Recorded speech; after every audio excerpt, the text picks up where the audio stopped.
สบายดีอาจารย์น้องซื้อนางลิดาคันจันทร์เป็นนักศึกษาการแพทย์ปีหนึ่งวันนี้จะมาสาธิตเกี่ยวกับการใยโทกขศึกษาข้อมูลคนเจ็บชื่อแม่แก้วอายุ39 ปีมาจากบ้านสถานไทรนครปากเซแขวงจำปาสัก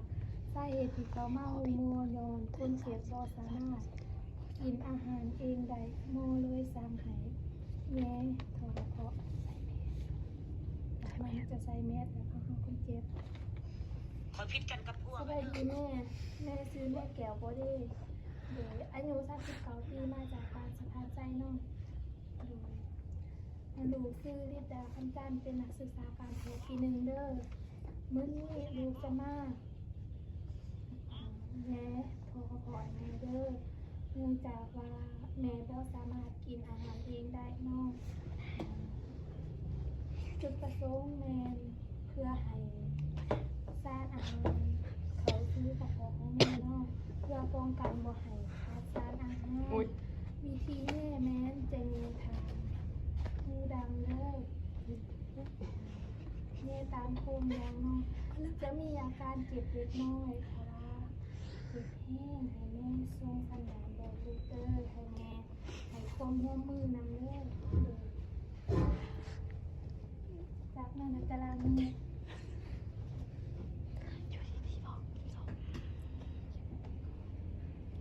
จากนั้นเราจะเก็บอุปกรณ์เมื่อเก็บอุปกรณ์ครบแล้วก็จะ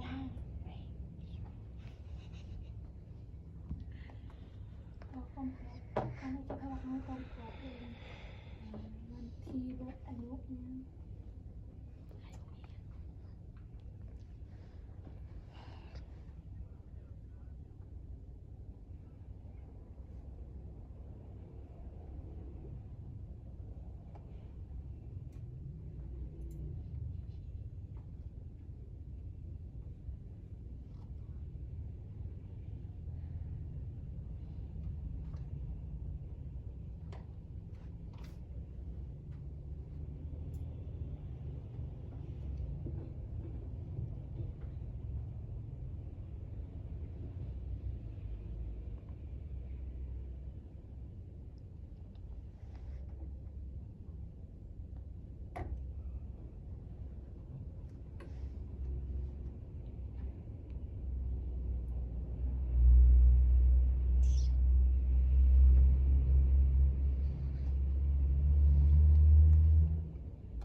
จะถอดขั้นตอนประกอบเดินตามตัวตะกอนของมัน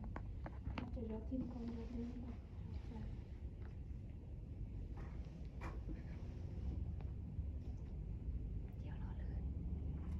จากนั้นเราจะดิบเจียวรอดู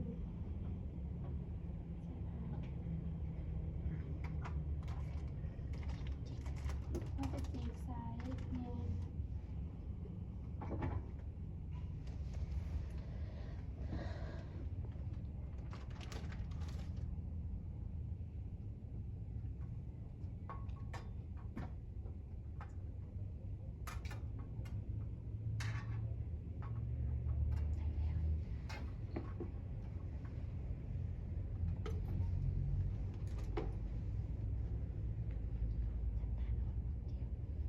จากนั้นเราจะจัดท่านอนให้คนเจ็บ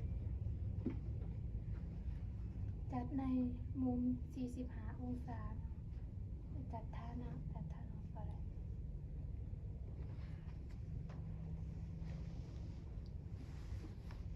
จะเอาผ้ากันเปื้อนมองเจ็บก็ไม่น่าเด้อ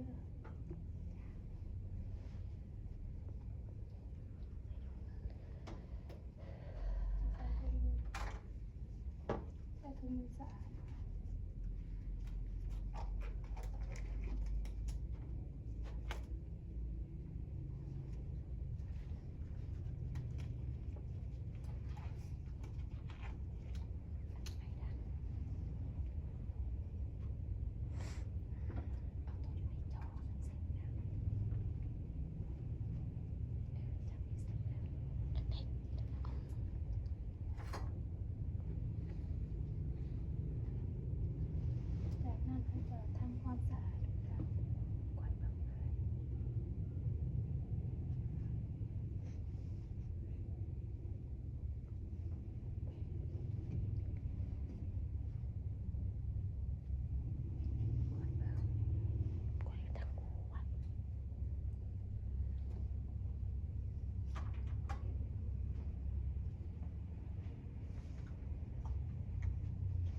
ตรวจเบิ่งว่าในหูมันมีเลือดกามบ่ว่ามีตีนมีตุ่มอีหยังบ่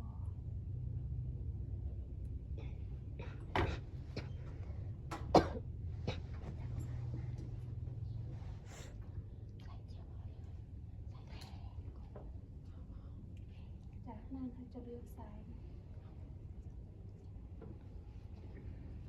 เป็นแถบเขาจะแถบแต่ปีกดังหางติ่งหูแต่ติ่งหูหาเย็นปีกแล้วเขาจะหมายไว้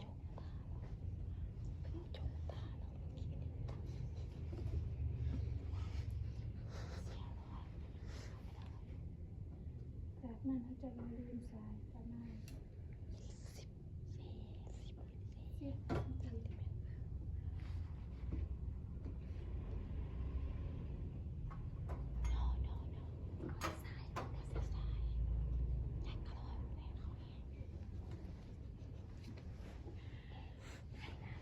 ก็หนึ่งเด้อให้คนเจ็บหน่อยให้คนเจ็บเงยหนาขึ้นเล็กน้อย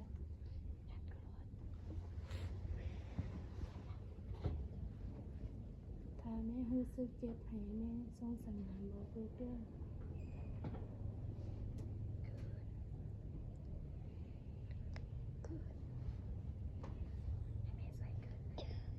ให้แม่ช่วยคืนในเด้อลูกจะนับ1 2 3เอาคืนเด้อ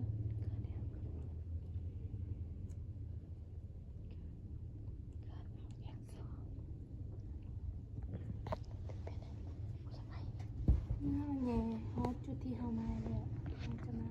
ทดสอบ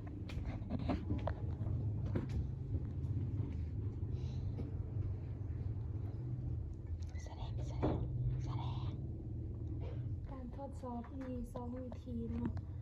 วิธีที่1แม่นเราจะเอากระบอกมาดูดน้ำย่อยออกมาและวิธีที่2เราจะมาใส่กระบอกสีดลมเขาไปประมาณ50 มิลลิลิตรแล้วใส่สเตฟังที่หน้าท้องของคนเจ็บก็จะใส่วิธีที่ว่าเราดูดน้ำย่อยออกมา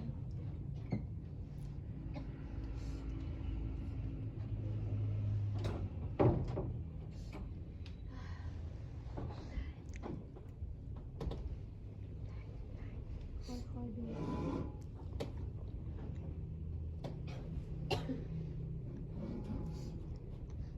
พอมีน้ำน้อยออกมาแสดงว่าเราแย่คือจมลุกกระเพาะ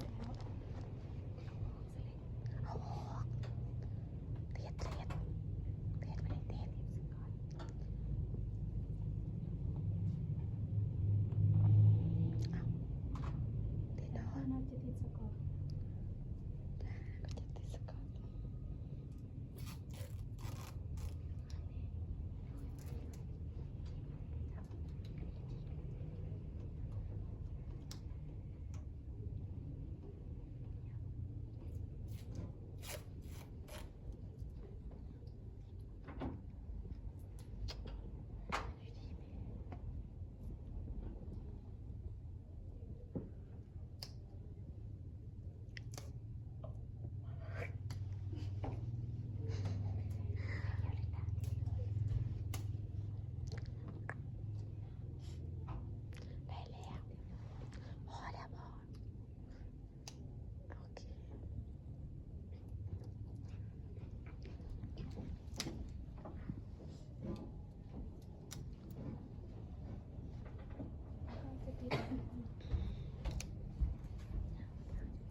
ที่หมาเขาต้องมาสักทีเมย์รู้ว่าจำไหน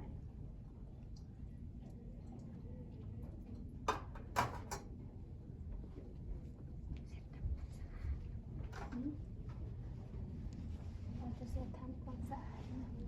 โอ้โดยโดย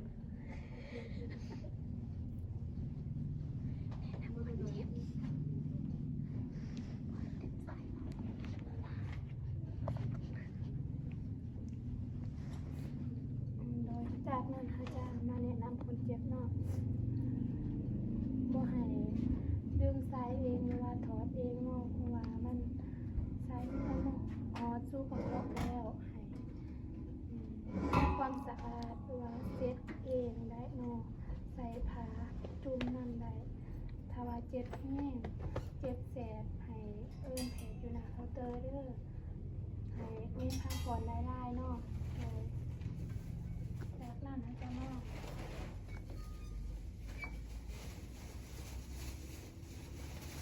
ใส่ถุงมือ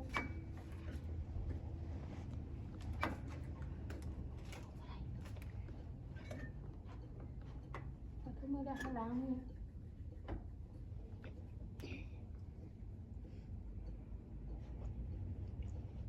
ล้างมือแล้วจะมาบันทึกใส่เอกสารนะคนเจ็บผู้นี้เขาได้แยกไปในวันที่นี้